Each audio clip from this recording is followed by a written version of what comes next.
अस्सलाम वालेकुम दोस्तों, मैं शमशेर जोशी सांगला हिल पाकिस्तान से। तो दोस्तों, पिछले दिनों में हमने एक वीडियो बनाई थी जो कि साढ़ सती के ऊपर बनाई थी। मगर एक तो ये कि वो वीडियो हम लाइव बना रहे थे, तो जब हमने बुर्ज दिल्लू के ऊपर पहुंचे तो उस वक़्त कुछ मेहमान आ गए कि जिसकी वजह से हमें वो लाइव प्रोग्राम बंद करना पड़ा और आगे हम बात ना कर सके। तो उसी जगह से आज फिर हम बात स्टार्ट करते हैं कि साढ़ सती क्या होती है। साढ़ सती के दो तरीके होते हैं। एक तरीका तो ये होता है कि जो जन्म कुंडली होती है, जो जन्म कुंडली होती है, जन्म कुंडली के मुताबिक स्यारे कमर को देखा जाता है कि स्यारा कमर किस बुर्ज में है। बिल वक्त ऐसा समझ लो कि हम समझते हैं कि स्यारा कमर बुर्ज कौस में है, पैदाइशी कुंडली में। तो ये जो बुर्ज कौस में स्यारा कमर है, तो इसका मतलब ये है कि ये जो कुंडली बुर्ज कौस की बनेगी कमरी कुंडली, यानी कमर को मद्देनजर रखकर कुंडली कमरी बनेगी। और जब भी जोहल गोचर में हरकत करता हुआ कुंडली के 12वें घर में यानी बुर्ज अकरब में, यानी जिस जहां भी आपका कमर बैठा हो, ये जरूरी नहीं कि बुर्ज कौस में बैठा हो, बुर्ज जद्दी में भी हो सकता है, बुर्ज हौत में, किसी भी घर में स्यारा कमर हो सकता है। जिस भी घर में स्यारा कमर होता है उसके पिछले घर में जब गोचर में जोहल आएगा तो उस बुर्ज वाले के ऊपर उस वक्त साढ़ सती लग जाएगी। यानी ये जो कमरी बुर्ज से देखी जाती है, ये हर बंदे से अलग अलग साढ़ सती होती है, यानी एक जैसी नहीं होती। मिसाल के तौर पर ऐसे समझ लो कि अगर कोई मार्च में पैदा हुआ है तो ये जरूरी नहीं है कि मार्च में वो उसका बुर्ज कौस में ही कमर हो। ये भी हो सकता है कमर बुर्ज मीज़ान में हो, कमर किसी भी बुर्ज में हो सकता है, क्योंकि कमर हर 2.25 दिन में अपना खाना तब्दील कर जाता है। तो जो वेदक सिस्टम है, वेदक सिस्टम के मुताबिक यही देखा जाता है कि स्यारा कमर जिस बुर्ज में होता है उस बुर्ज के जब पिछले बुर्ज में, पिछले घर में जोहल आएगा तो उस वक्त उसके ऊपर साढ़ सती लग जाएगी। और जो यूनानी कायदा है, यूनानी कायदे से मराद ये है कि सूरज जिस बुर्ज में होगा। एक तो ये है कि वेदक और यूनानी में थोड़ा फर्क ये भी है कि वेदक वाले कहते हैं कि सूरज जो है ये हर महीने की 14 से 15 तारीख को अपना खाना तब्दील करके अगले खाने में चला जाता है। और जो यूनानी कायदा है, यूनानी कायदे के मुताबिक सूरज का बुर्ज तब्दील करना थोड़ा मुख्तलिफ तरीके हैं, जैसे कि 20 से 21 तारीख के दरमियान, 18 तारीख के दरमियान, यानी इस तरह हर महीने का थोड़ा टाइम बस 18, 20, 21 के इर्द गिर्द होता है। तो हम जो साढ़ सती की बात करते हैं ये हम आपको यूनानी कायदे के मुताबिक बता रहे हैं कि जिन लोगों का सूरज जिस बुर्ज में भी होता है, सूरज जिस बुर्ज में भी होता है जब बिल वक्त ऐसा समझ लो कि ये बुर्ज होत है और स्यारा शमश जो है ये हम इस जगह पर पाते हैं, यानी ऐसे समझ लो कि ये मार्च चल रहा है, यानी मार्च में जो लोग पैदा होते हैं उनके सूरज बुर्ज हौत में हरकत कर रहा होता है। तो जो हौत वाले लोग हैं, हौत वाले लोग के जब सूरज जोहल कुंडली के 12वें घर में आएगा, यानी बुर्ज दिल्लू में जब जोहल दाखिल होगा, तो फिर शमशी तौर पर इसको शमशी बुर्ज बोलते हैं। यानी जिस घर में शमश होता है उसको ताल्या मानकर, यानी मानना, यानी ये वो बुर्ज शमशी कुंडली कहलाता है। तो ये बुर्ज हौत इसलिए हुआ क्योंकि मार्च में ये बंदा पैदा हुआ था और इसका शमशी बुर्ज जो है ये हौत है। और बुर्ज हौत के जब भी जोहल 12वें घर में आएगा तो उस वक्त बुर्ज हौत के ऊपर साढ़ सत्ती जो है ये लग जाएगी। किसी भी, यानी ऐसे समझ लो भी अगर कोई फरवरी में पैदा हुआ है तो ये वो शमश इधर होगा, फिर बुर्ज जद्दी में जब जोहल आएगा तो उसके ऊपर साढ़ सत्ती लगेगी। यानी मेरे कहने का मतलब है कि जिस भी महीने में आप पैदा होते हैं, बिल वक्त ये दिसंबर है, नवंबर है, ये अक्टूबर है, सितंबर है, यानी किसी भी महीने में आप पैदा होते हैं, तो जब जोहल गोचर में यानी उसके पिछले घर में दाखिल होगा तो उस वक्त उसके ऊपर साढ़ सत्ती लग जाएगी। एक तो आपको ये पता चल गया कि साढ़ सत्ती दो तरीकों से देखी जाती है, एक यूनानी कायदे से और एक वेदक से। तो हम जो आपको बता रहे हैं ये यूनानी कायदे से बता रहे हैं। दूसरी बात यह है कि साढ़ सत्ती जो होती है, ये जोहल जो होता है ये एक खाने को तकरीबन 2.5 साल में पार करता है। अगर रजत वगैरह ज़्यादा आ जाए तो फिर 3 साल भी लगा देता है, तो कभी कभी 2.5 साल से भी अरसा कम लगाता है। तो जो जोहल है ये सूरज के इर्द गिर्द ये चक्कर जो लगाता है, तो इसका चक्कर एक तकरीबन कोई 29 से 30 साल के एड़ गेड़ का होता है। तो जोहल जो होता है ये 2.5 साल में एक खाना तब्दील करता है। तो जब भी किसी बुर्ज वाले, जैसे ये बुर्ज हौत है, तो बुर्ज हौत के यानी 12वें घर बुर्ज दिल्लू में जोहल दाखिल हो गया है। ये जो हुआ है जोहल बुर्ज दिल्लू में दाखिल है, ये 18 दिसंबर 2020 को दाखिल हुआ है।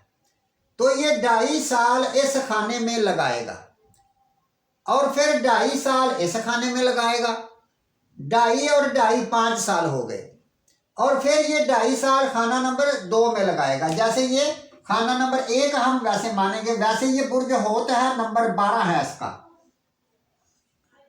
2 3 4 5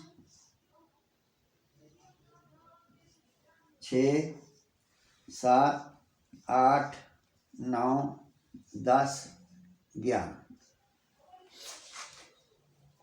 यानी ऐसे समझ लो कि जोहर 2.5 और 2.5 और 2.5, ये 7.5 साल में ये इन 3 खानों को पार करेगा। तो ये जो 3 खाने जोहल पार करेगा तो इसको साढ़ सत्ती बोलते हैं, यानी 7.5 साल। तो जोहल जो है ये एक स्लो स्पीड स्यारा है, और जब ये कुंडली के 12वें घर में आता है तो 12वां घर होता है बंदे का खर्च का, 12वां घर होता है जेल का, 12वां घर हस्पताल का होता है, बरूने मुल्क का होता है, 12वां घर पाबंदियां, लाचारियां, मजबूरियां, किसी का नाका पानी बंद कर देना, यानी इस तरह, यानी ये 12वां घर होता है। तो जब जोहल 12वें घर में आता है तो इंसान का वास्ता खर्च के साथ पड़ जाता है। इंसान का खर्च उसकी आमदनी से ज़्यादा हो जाता है, या ऐसा समझ लो कि इंसान खर्च करता ही जाता है, खर्च उसका कंट्रोल नहीं होता। वो खर्च शादी के ऊपर हो सकता है, बीमारी के ऊपर हो सकता है, जेल के ऊपर हो सकता है, यानी किसी भी इशू के ऊपर खर्च जो है वो 2.5 साल का अरसा खर्च जो है वो होता रहेगा। तो इसी तरह ज़ोहल जो है ये 1 2 30 यानी तीसरी नज़र जो है ये रखेगा कुंडली के खाना नंबर 2 पर। तो खाना नंबर 2 जो है ये रुपये पैसे का घर होता है, फैमिली से मतलब का घर होता है।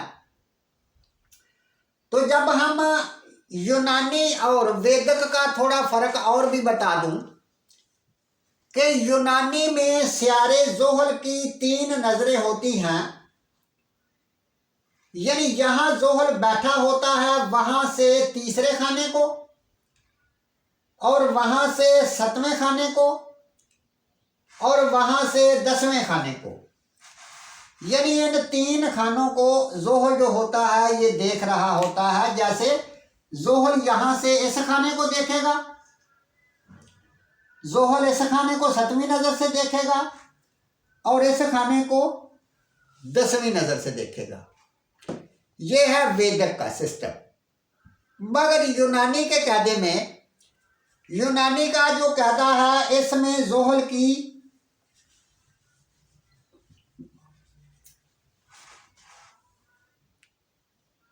तीसरी और 5वीं नजर जो होती है वो साध होती है।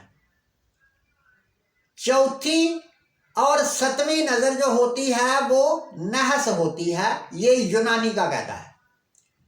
तो यूनानी के मुताबिक मैं बता रहा हूं, तो यूनानी के मुताबिक हम देखेंगे तो 1 2 3 यानी तीसरे खाने पर जो ज़ोहल की नजर गई इसको हम साध कहेंगे। यानी मतलब ये हुआ कि ये जो खाना है इस खाने का तल्लक खानदान से है, रुपये पैसे से है। तो इसका मतलब ये हुआ कि अगर 60-70 लग जाती है तो बंदे के रुपये में भी बढ़ोतरी यानी बढ़ जाता है, और खानदान के साथ मामलात जो हैं वो भी ठीक हो जाते हैं। यानी रुपया आएगा तो फिर ही खर्च होगा ना। अगर रुपया नहीं किसी के पास होगा तो खर्च कैसे होगा। यानी अगर अस्पताल या जेल कोई भी चीज़ है तो जब ये तीसरी नज़र इधर डालेगा तो फिर इसका मतलब ये हुआ कि इस पर असर करेगा, तो इस खाने से रुपये को बढ़ाएगा, रुपया आएगा भी। वो रुपया अस्पताल से आ सकता है, बरूने मुल्क से आ सकता है, वो जेल खाना जा से आ सकता है, कोई गलत काम से आ सकता है। किसी भी वजह से रुपया अगर खर्च होगा तो रुपया आएगा भी। तो इसी तरह हम देखते हैं इसकी 5वीं नज़र, जैसे कि 1 2 3 4 और 5। ये जो 5वीं नज़र है ये 5वीं नज़र इस खाने पर गई तो इस खाने का तल्लक जो है वो है मकान, ज़मीन, प्रॉपर्टी, माँ, घर के सुख से। तो इसका मतलब ये हुआ कि ज़ोहल यहाँ से बैठा हुआ इस घर को फायदा देगा। यानी बंदे का मकान अगर बनने वाला है तो उसमें बनाने के लिए वो उसको रुपया पैसा खर्च होगा, या समझ लो कोई प्लाट लेगा, कोई मकान लेगा घर के सुख में, या कोई भी घर के मामले में कोई बेहतरी लाएगा और वो घर को अच्छा भी कर सकता है, ज़मीन प्लाट भी खरीद सकता है या कुछ भी कर सकता है। और दूसरी बात ये भी एक याद रखने की है कि सियारा ज़ोहल कुंडली में ये भी देखना चाहिए कि ये किस घर का या किस घर का मालक है, यानी कारक है या मारक है। अगर मारक है तो फिर भी थोड़ा नुकसान दे सकता है। तो इसी तरह हम देखते हैं कि ज़ोहल की चौथी और 7वीं नज़र, तो 1 2 3 4 चौथी नज़र जो है ये इस खाने पर गई तो इस खाने का तल्लक जो है वो बहन भाइयों से है, रिश्तेदारों से, छोटे मोटे सफ़रों से, मेहनत मजदूरी से। तो मतलब ये हुआ कि जो भी मेहनत मजदूरी करेंगे उसमें कोई पूरा रिजल्ट नहीं मिलेगा। और इसके अलावा ऐसे समझ लो कि बहन भाइयों की वजह से टेंशन मिल सकती है, बहन भाइयों की वजह से रुपया ज़ाया हो सकता है, छोटे मोटे सफ़र जो है उसमें नुकसान वगैरह हो सकता है। तो इसी तरह हम ज़ोहल की 7वीं नज़र देखेंगे, जैसे 1 2 3 4 5 6 7। तो 7वीं नज़र जो है ये खाना नंबर 6 पर गई। तो खाना नंबर 6 जो है ये मखालफत का घर है, बीमारियों का घर है, कर्ज का घर है, कोर्ट केस का घर है, और इसी तरह चोट वगैरह लग जाना, इस चीज़ का भी ये खाना है। तो इसका मतलब ये हुआ कि ज़ोहल यहाँ से बैठा हुआ बीमारी देगा, कर्ज में फंसा सकता है, और इसी तरह मखालफत बढ़ा सकता है, कोई चोट वगैरह लग सकती है। यानी कोई भी पॉइंट इस तरह के जो है ये ज़ोहल यहाँ से बैठा हुआ ये देगा। और इसी तरह 2.5 साल तक ये आपके खर्च वगैरह जो है ये करवाता रहेगा। तो इसी तरह हम देखते हैं कि ये जो छठा घर है, 7वां घर, तो जब 7वें घर से हम गिनते हैं, यानी 1 2 3 4 5 6, यानी 7वें घर से ज़ोहल छठे घर में है। तो 7वां घर किसका है? बीवी का। यानी मतलब ये हुआ कि रुपया बीवी के ऊपर खर्च हो सकता है, बीवी की सेहत तबीयत के ऊपर खर्च हो सकता है, शराकतदारी के ऊपर भी खर्च हो सकता है। और इसी तरह जब ज़ोहल कुंडली के दूसरे घर में पहले घर में आ जाएगा, 2.5 साल के बाद ज़ोहल कुंडली के पहले घर में आएगा, तो ये जो पहला घर है इसका तल्लक होता है बंदे की दिमाग से। बंदे के जो भी हम, यानी बंदा कैसा लग रहा है, उसकी शक्ल सूरत कैसी है, उसकी दिमागी हालत कैसी है, वो लोगों को कैसा दिख रहा है, लोग उसको कैसा देख रहे हैं, ये सारे का सारा पॉइंट इस खाने से देखा जाता है। यानी बंदे की रूह वगैरह भी इसी खाने से, बॉडी वगैरह इस खाने से देखी जाती है। तो जब ज़ोहल इस खाने में आएगा, तो ज़ोहल एक स्लो स्पीड स्टार है, यानी आस्था चलने वाला और खुशक टाइप का एक स्टार है, यानी स्लो कर देना। तो ऐसा समझ लो कि ये बंदे के दिमाग को स्लो कर देगा, जाम कर देगा, बंदे के सोचने समझने की ताकत कुव्वत जो है उसको खराब कर देगा, या बंदा अच्छी तरह सोच नहीं सकता, सही फैसले जो है वो कर नहीं सकता। तो बंदा अक्सर गलत फैसले जो है वो करने की कोशिश करेगा कि फैसले गलत हो जाए। दूसरी ये है कि यहाँ से बैठा हुआ फिर 1 2 3, यानी तीसरे खाने के ऊपर अच्छी नज़र डाल रहा है, तो रिश्तेदार वगैरह जो है उनके लिए अच्छा कर देगा। और फिर ज़ोहल यहाँ से बैठा हुआ, जैसे 2.5 साल के बाद ज़ोहल यहाँ आ जाएगा,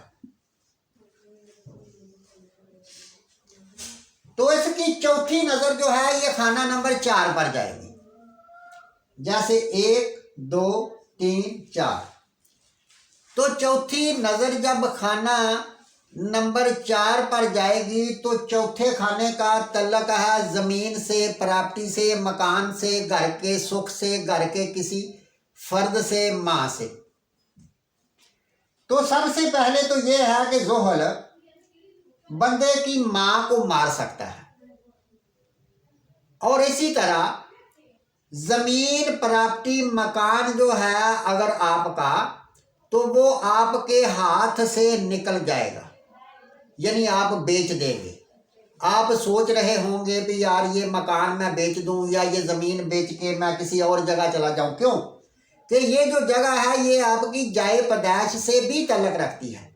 तो ज़ोहल एक मनहूस स्टार है जो आपको जाए पैदाइश से दूर कर सकता है। यानी ज़ोहल आपको बरूने मुल्क भी यहाँ से बैठ कर ले जा सकता है, जेल में भी ले जा सकता है, और इस दुनिया से भी ले जा सकता है, क्योंकि ज़ोहल आपकी जाए पैदाइश को खराब करेगा। तो इसी वजह से आप अगर चाहते हैं कि मैं जाए पैदाइश छोड़ दूं, तो ये भी आपके लिए एक अच्छा फैसला होगा भाई आप जाय पैदाश छोड़ दें। अगर जाय पैदाश आप छोड़ देते हैं तो फिर ये ज़ोहल आपके ऊपर कुछ असर कम कर सकता है। तो इसी वजह से ऐसा होगा, मगर ऐसा करने से पहले आपको ज़रूर सोचना एक मर्तबा चाहिए कि मैं जो ज़मीन प्लाट मकान जो भी मैं बेचना चाहता हूँ मेरा फैसला कहीं गलत तो नहीं है, क्योंकि ज़ोहल इधर बैठा ख़राब कर सकता है, धोखा दवा सकता है, कोई फ्रॉड करवा सकता है, ख़ास करके ज़मीन प्लाट मकान प्रॉपर्टी के मामले में। और इसी तरह ज़ोहल जो है ये पांचवी नज़र डालेगा, 1 2 3 4 5। तो जब ये पांचवी नज़र इधर डालेगा तो ये पांचवा खाना जो है ये तलीम से औलाद से मुतल्लिका है। तो आप अपनी औलाद के मुतल्लिका कुछ सोच सकते हैं, औलाद के बारे में कुछ फ़िक्र कर सकते हैं, कोई शादियां वगैरह या बरूने मुल्क या कोई भी पॉइंट ले सकते हैं। तो इसी तरह को आप रूहानी किस्म की तलीम वगैरह या कोई इस तरह के मामलात भी आपके आ सकते हैं, या इस तरह के मामलात से भी आपको फ़ायदा मिल सकता है। तो ज़ोहल जब 7वीं नज़र डालेगा, जैसे 1 2 3 4 5 6 7, तो 7वीं नज़र इस खाने पर डालेगा तो ये नज़र तरबी होगी, यानी नज़र मुकाबला होगी, नैस नज़र होगी। तो ये जो नज़र 7वें खाने पर डालेगा तो 7वां खाना बंदे के होता है शरीके हयात का, और उसके अलावा शरीके कार का, उसके अलावा रोज़मर्रा के जो हम काम करते हैं उसका, कानूनी चाराजोई का, दुश्मनों का। तो जिसका मतलब ये है कि ज़ोहल यहाँ से बैठा 7वें घर को जब देखेगा तो मियाँ बीवी में इख्तलाफात करवाएगा। अगर बीवी है तो बीवी का शक बंदे के ऊपर जाएगा भी ये गलत है कहीं, अगर बंदा है तो वो अपनी औरत के ऊपर शक करेगा। इसी वजह से यानी इख्तलाफात लड़ाई झगड़े जो है वो ज़ोहल करवाएगा। और इसी तरह अगर ज़ोहल उन लोगों को फ़ायदा भी देता है जो कि उम्र के बड़े लोग होते हैं, यानी ऐसा समझ लो भी कुछ लोग अगर उम्र के बड़े हो गए हैं, उनकी शादी नहीं हो रही, तो फिर ज़ोहल उनकी शादी भी करवा सकता है। और इस दूसरे नंबर पर यह है कि ये जो तलाक हो जाती है या किसी का मियाँ या औरत मर जाती है तो उन लोगों की भी ज़ोहल शादी करवा सकता है, क्योंकि ये बड़ी उम्र के लोगों को फ़ायदा देगा। तो इसी तरह 2.5 साल इधर रहा और 2.5 साल इधर रहा, और उसके बाद ज़ोहल जो है ये खाना नंबर 2 में आ जाएगा। तो खाना नंबर 2 जो है ये आपका रुपया पैसा है, आपका बैंक बैलेंस है, आपका ख़ानदान है, आपका ये गला है, मुंह है। तो इसका मतलब ये हुआ कि स्यारा ज़ोहल आपके रुपये को नुकसान देगा, आपके ख़ानदान वालों के साथ आपके तल्लुकात को ख़राब कर देगा, या ख़ानदान वालों से दूर कर देगा। वही बात आ गई कि ख़ानदान वालों से दूर करेगा, यानी वो दूरी जो है वो बरूने मुल्क की वजह से भी हो सकती है, वो मौत की वजह से भी हो सकती है, वो किसी भी वजह से हो सकती है। और इसी तरह ज़ोहल जब अपनी तीसरी नज़र डालेगा, 1 2 3, तो तीसरी नज़र जब इस खाने पर डालेगा तो आपका रुपया पैसा जो है ये आपके मकान प्लाट ज़मीन या घर के बेहतर करने के ऊपर भी खर्च हो सकता है, या प्रॉपर्टी ज़मीन खरीद सकते हैं और इस वजह से रुपया खर्च हो सकता है। दूसरा ये है कि 1 2 3 4 चौथी नज़र इस खाने पर तरबी गई, यानी नहस गई, तो इसका मतलब ये हुआ कि आपका रुपया आपके महबूब के ऊपर खर्च हो सकता है, आपकी औलाद के ऊपर खर्च हो सकता है, आप जो प्लान बनाएंगे उन प्लानों के ऊपर रुपया खर्च हो सकता है, आप कोई जुआ वगैरह खेल सकते हैं, वो जुए वगैरह के ऊपर रुपया खर्च हो सकता है, यानी रुपया खर्च हो सकता है। तो इसी तरह हम देखते हैं कि 1 2 3 4 5वीं नज़र इस खाने पर जब जाएगी तो आपके मखालफत वगैरह या आपकी सेहत वगैरह को कुछ ज़ोहल जो है ये अच्छा कर सकता है। तो इसी तरह जब 7वीं नज़र ज़ोहल की जाएगी, 1 2 3 4 5 6 7, 7वीं नज़र कुंडली के 8वें घर पर जाएगी। तो 8वां घर क्या है? टेंशन का, परेशानी का और मौत का। तो इसी तरह यानी जब 7वां घर, 8वां घर जो होता है ये एक अजीम वाकया से भी तल्लुक़ रखता है। यानी ऐसा समझ लो कि अगर मियाँ बीवी में कोई इख्तलाफात, तलाक वगैरह यानी इख्तलाफात, लड़ाई झगड़े वगैरह चल रहे थे, तो जब ज़ोहल दूसरे घर में आएगा तो कुंडली के 8वें घर को जब देखेगा तो फिर उस औरत मियाँ बीवी में तलाक हो जाएगी या मौत हो जाएगी। तो इसी तरह ज़ोहल यहाँ से बैठा हुआ आपको जेल, अस्पताल या कोई ऐसे मामलात में भी फंसा सकता है, या गिर सकते हैं आप, गिरने से चोट लग सकती है, आपको खौफ भी आ सकता है। यानी इसी तरह ऐसी टेंशन, इस तरह की टेंशन भी ज़ोहल दे सकता है, जैसे समझते हैं कि मौत जैसी टेंशन भी ज़ोहल दूसरे घर में बैठा दे सकता है, और ख़ास करके रुपया पैसा।